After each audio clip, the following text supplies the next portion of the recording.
welcome back to my channel. Today I'm going to be doing the mid-year book tag. I feel like this is the perfect time to reflect on all the books that I've already read because I am currently in my summer slump. I saw Katie doing this and I'm going to use all of her questions, so you guys should go watch hers too. It was great. So the first question is best book you've read so far in 2024, and I cannot narrow it down to one. I've read 50 books. I have 5 of them, and I'm sorry, I just can't narrow it down to one. This is the order that I read them. I have The 7-Year Slip by Ashley Poston, Beartown by Frederick Backman, Funny Story by Emily Henry, Just for the Summer by Abby Jimenez, and The Dinner List by Rebecca Searle.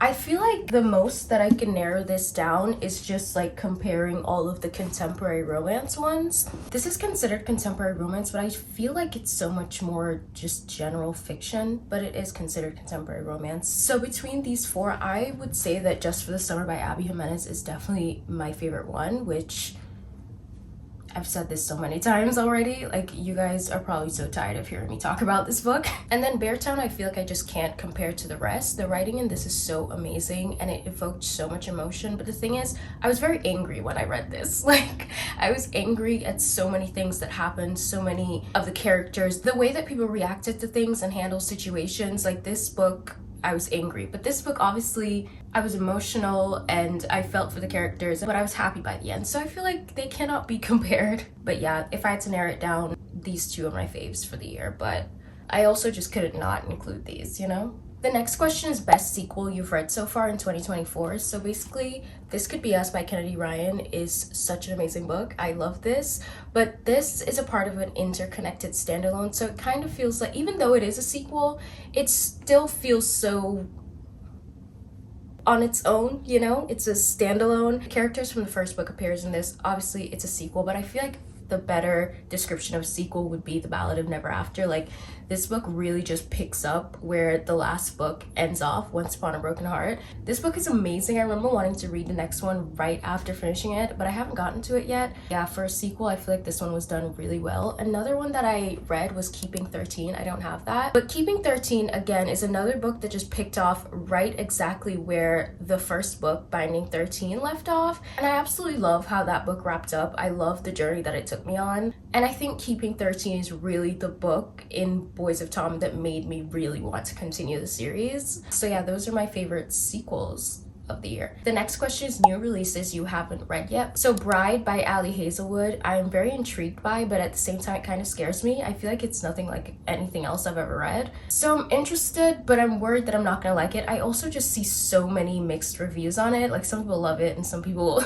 hate it. I don't know where I would fall on that scale, so I am just terrified of that one. She also has another new release called Not in Love that literally came out like 3 days ago, I think, when I'm filming this. So I haven't heard anything about that one yet, but I'm still interested in that one too. This Summer Will Be Different by Carly Fortune. I've only heard positive things about this one so far, which is great because I feel like she doesn't have the best history. I feel like there's so many conflicting opinions on Every Summer After, and then Meet Me by the Lake, people just straight up hate it. And so seeing so many positive reviews for This Summer Will Be Different, honestly, I'm really excited for it because I liked Every Summer After. Meet Me by the Lake, I really loved the writing. And I remember thinking, like, why do I feel so conflicted about rating this book? Because I loved the writing so much, but the actual story was just not it. So I think I could potentially really love This Summer Will Be Different. Swift and Saddled is the second book in, I don't even know what the series is called, but it's the second book to Done and Dusted, and I read Done and Dusted last year, and I really liked it. I gave it 4 stars, but the thing about it is I don't really remember anything about it, so I asked myself, like, if the book is that forgettable, do you really want to continue the series? I feel like every time I go in the store and I hold Swift and Saddled in my hand, I'm like, do you actually want to read this, or do you just want this book because the cover is so cute? Honestly, if it was on Kindle Unlimited, I would have just gone and read it already. I read Done and Dusted on Kindle Unlimited, but Swift and Saddled isn't on there.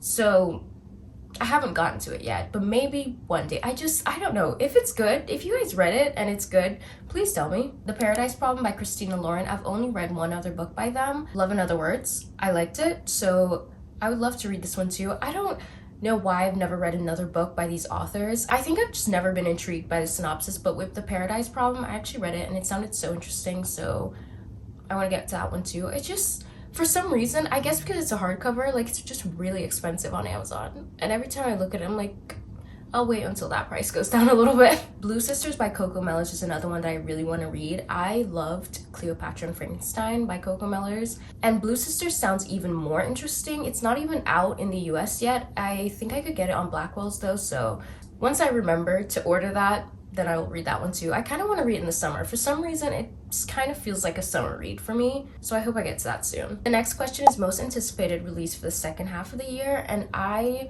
am really looking forward to the sequel to this book, I Want to Die But I Want to Eat Tteokbokki. This book is basically just the author's therapy transcripts. All of her conversations with her therapist, she put them into this book, and I love this book so much because I related a lot to the author.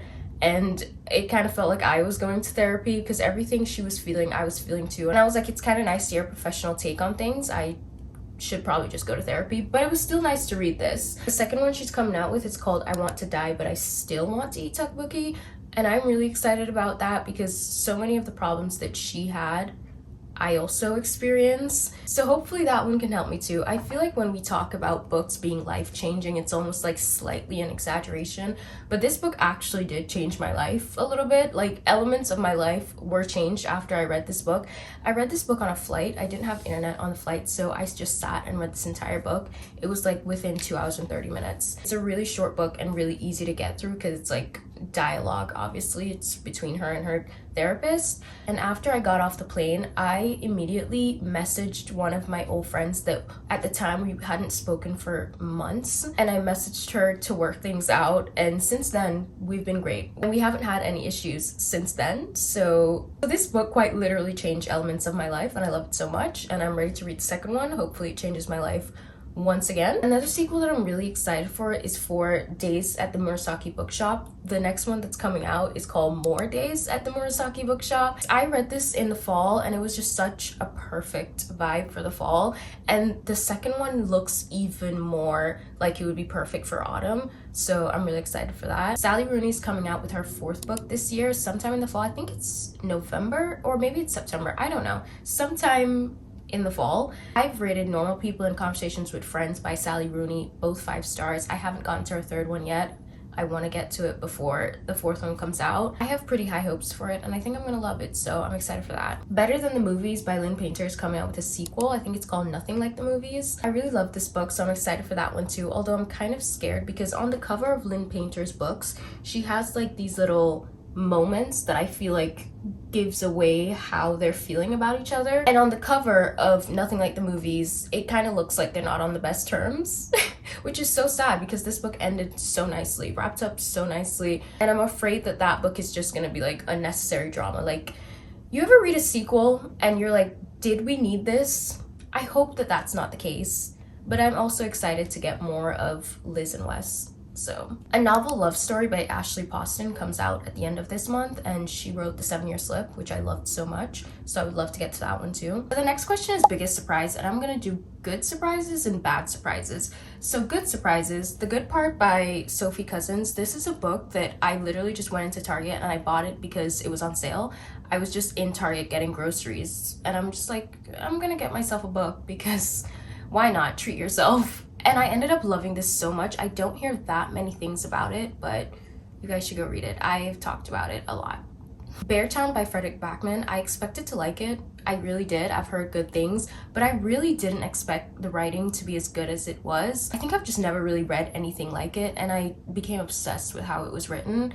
Also, the beginning of this book talks so much about hockey, and while I was reading the beginning of this book, I was like, I don't know how I feel about this. I don't know if I'm gonna like this. Like, I'm not a hockey girl, but it turned into so much more, and I cannot recommend this book enough. Just for the Summer, I knew I was gonna love it, but the thing that surprised me about this one is that I loved it more than Funny Story. Usually, when Emily Henry comes out with her book for the year, when it comes to contemporary romances, hers is always at the top of my list, like for the entire year. Like 2023, my favorite contemporary romance was Happy Place. 2022, it was Book Lovers. Like, she just always takes the crown. And I read this right after Funny Story and I was like, wait, why do I actually love this more than Funny Story?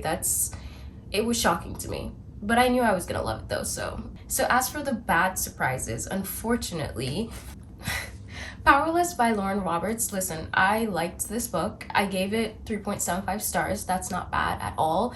I just expected this book to be like my next 6-star read. Too many expectations, never a good thing. But for me, it's not bad enough that I don't want to continue the series. I will still be reading the next book. It's still good. It's just not, it's not a 6-star read. It's not even a 5-star, and not even a 4, but very close, 3.75. So this definitely was a little bit of a surprise, but you know. The House Across the Lake by Riley Sager. When it comes to mystery thrillers, I am so easy to impress.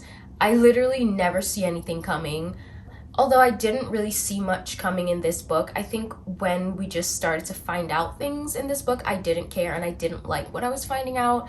I absolutely hated this book. I thought I was gonna love it. I think I gave this 2 stars. I remember it being a roller coaster reading this though, because I think I found it like boring, and then it was like picking up, then it was kind of boring again, then we find out what happens and I'm just like, this is stupid. I don't know, I don't know why I dislike this one so much. The next question is favorite new author, whether it's debut or just new to me. And these aren't debut authors, but Kennedy Ryan, she's been around for a while and I can't believe I took so long to read a Kennedy Ryan book. I'm obsessed with the way she writes contemporary romance books, and she always has such real life issues going on. She has some sort of representation in there. She will give you all the great romance feelings, but also educate you a little bit. And I love Kennedy Ryan.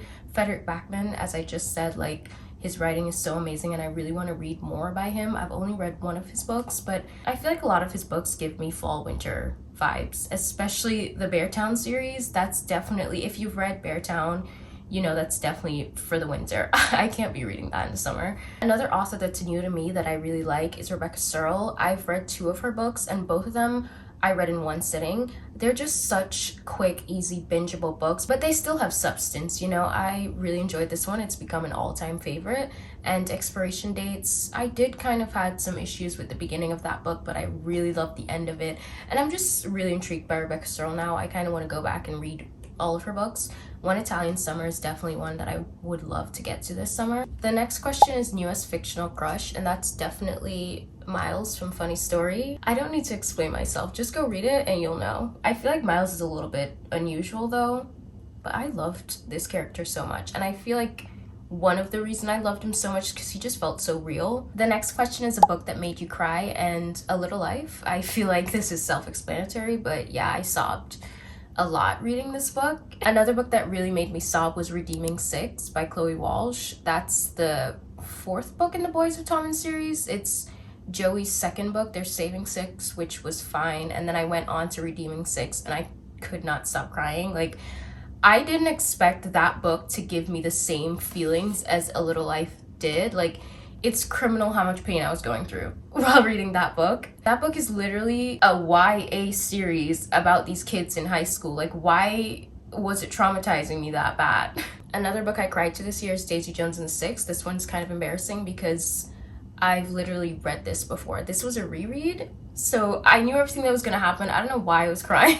But I was sobbing, oh my god. And honestly, this isn't a spoiler, but if you've read this book, I feel like what you think I'm crying at isn't what I'm crying at. I'm actually just crying at the conversation between Camilla and Daisy in the hotel. Like, that's not a spoiler. If you've read it, you know what conversation I'm talking about. I don't know why that conversation means so much to me. I also teared up while reading The Dinner List, but definitely not as intense as the other ones. The other books I was sobbing and literally ugly crying, so yeah. The next question is a book that made me happy, and this question made me realize that I don't read enough happy books. So if you have any happy books, please recommend them to me down below, because I read a lot of emotional stuff or just straight up sad things. But The Wishing Game by Meg Schaefer, this book made me really happy. It's not all rainbows and butterflies, but it did make me really happy. The next question is most beautiful book you've bought or received this year, and I don't really buy a lot of special editions of books. I kind of just buy whichever one's there and I read it. But I do have the Barnes & Noble editions of the 2nd and 3rd book in the Once Upon a Broken Heart series, and I think they're really pretty. I really like Ballad of Never After, the purple one. It's so cute. And A Curse for True Love. Yeah, that's what those look like. I think these are really nice. But The Do-Over is probably the most beautiful book on my shelf just because of the sprayed edges. That is so cute. It's the cutest thing ever, and I literally always have it on my shelf this way because it just needs to be seen. The next question is, what books do you need to read by the end of the year? And A Little Life was one of them, so that's great. I already got to that. Now the new book that I've been avoiding like the plague is Magnolia Park's Into the Dark, which is absolutely insane because I have been counting down for this to be released. And then I got it in the mail like 3 days after it was released, and I just haven't read it. I don't want to feel any pain. Also, I don't like BJ. I hate BJ. If BJ has 0 haters, it's because I'm deceased. I don't want to read about him. Julian is my favorite character in this entire series, and I have a feeling that things aren't going to go well for him, or he's just not going to be in this book as much, because I just think it's going to be focused on Magnolia and BJ, which makes me sick.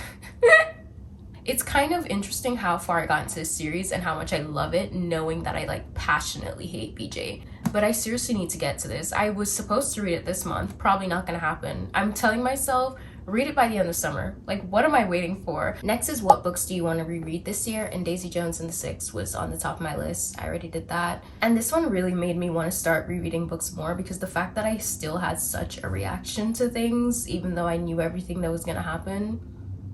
Book Lovers by Emily Henry, I really want to reread this summer. Before We Were Strangers by Renee Carlino, I really want to reread this one in the fall. That's just the vibe that it gives me. And Love in Other Words by Christine Lauren, I also want to get to this one this summer too, but we will see. Favorite author of the year so far? So Emily Henry and Abby Jimenez are always up there. I feel like this year Lynn Painter is really on my radar, because last year the only book I've read by Lynn Painter was The Love Wager, and I didn't really love it.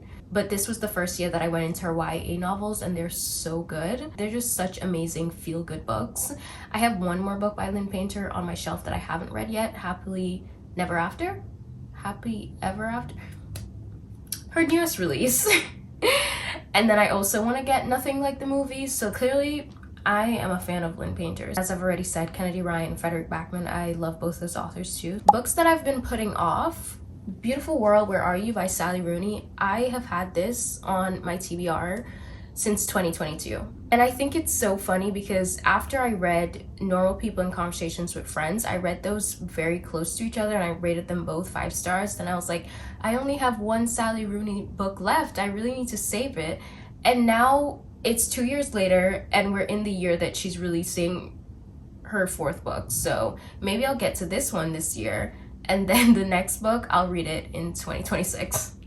I have a few classics on my shelf that I really just want to read in the fall. I don't know, something about them just kind of gives me autumn vibes. So hopefully I get to those in the fall, but I have been putting them off. So the next question is, a book that you enjoyed with mixed reviews. I have Every Summer After by Carly Fortune for this one. I've seen a lot of people love this book, but I've also seen a lot of people hate it because they don't agree with the things the character does in this book, and I don't either. I just know that it's fiction and I'm able to enjoy it otherwise, because this book has really great summer scenes and I do like Carly Fortune's writing. So the next question is series that you want to finish by the end of the year, and A Curse for True Love. I think I'm definitely going to finish this one like by the end of the summer. So A Court of Mist and Fury, this is the 2nd book in the ACOTAR series, and I don't need to finish ACOTAR this year, but I would love to continue it. I don't know why I just haven't gotten to this one yet, probably because this is a little brick of a book, but at the same time, if I read 800 pages of trauma with A Little Life, then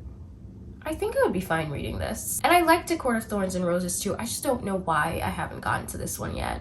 And of course, I want to continue the Beartown series. I think it's going to be the perfect books for this winter. The next question is 5-star predictions, and I don't know. Probably like Magnolia Park's Into the Dark, maybe. I've rated every other book in that series 5 stars.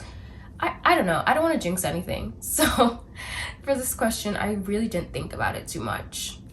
The next question is, do you think you'll reach your reading goal, and are you going to change it? I already reached my reading goal. Last year, I read 87 books, and this year when I was making my reading goal, I only put it at 48 because I wanted to go out and get a life, and that didn't happen. So I reached my numerical reading goal. The bigger picture was lost. I did not get a life. I did, in fact, for the first half of the year, just sit in my room and read. So as for the second part of the question, am I going to change it? I don't think I will, like on Goodreads or anything. But mentally, I'm wondering if I can reach 100 books. Like, that's more of a mental goal. If I don't write it down, then it doesn't really matter if I fail. But looking at the way that I'm going, like 50 books in the first half of the year, it could be possible.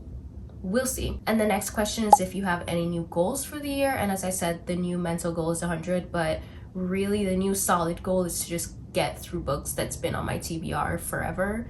Like that Sally Rooney book that's been on my TBR since 2022, and like all the books that's been on my TBR in 2023, like I just want to read them, get them off my TBR. The last question that I wanted to add is what were my disappointments for the year? Can I just be negative for a little bit? So first I would say when I read the Addicted Calloway series, so that's a 10 book series, and I feel like my expectations for that series is like I am gonna be obsessed with these characters and I am gonna love them as much as I love like all the characters in Magnolia Parks, and I just didn't. I enjoyed the series itself, and I do like Rose, Connor, and Reich, but even though I like them, I overall just don't love them as much as I love the people in Magnolia Parks, minus BJ. I just don't feel as passionate about that series at all. I feel like when people talk about long series and like series to get really obsessed with, the big three is like Addicted Calloway, Magnolia Parks, and Boys of Tommen, and I get the Magnolia Parks obsession, and with Boys of Tommen, like that is my most recent one, and I love those characters so much. Even though the books are kind of traumatizing, I feel the need to still continue reading them because I just need to know what happens to these characters, and I just constantly need to know if they have a happy ending. So clearly I love them, but I just never felt that passionately about the Addicted Calloway characters, which I expected to, I really did, and that's disappointing. Another disappointment for me was Nora Goes Off Script by Annabelle Monaghan. I saw so many people reading this, and the way that it was described just sounded so amazing. Even the blurb at the back of the book just sounded like something I would absolutely love. I just didn't. I hated this book a lot, which is so sad. But yeah, this is definitely the biggest disappointment of the year so far. Like, Addicted Calloway, even though I'm disappointed that I don't love them as much, it was still a pretty decent series. It was still pretty good. I had good times reading it, but this one I just had a horrible time reading. So well, those are all the questions, and it's honestly been such a good reading year so far, and I hope that it only goes up from here. Like, if it could only get better, that would be great, even though I'm kind of in a slump right now. But I'll get out of it, and hopefully I read some amazing books in the second half of the year. I would love for you guys to answer some of the questions in the comments below, or all of them if you want to, because I feel like that could give me some book recommendations, and yeah, we could just talk about all the books that we loved or disliked. Thank you so much for watching, and if you enjoyed this video, please give it a like and subscribe for more, and I'll see you soon. Bye!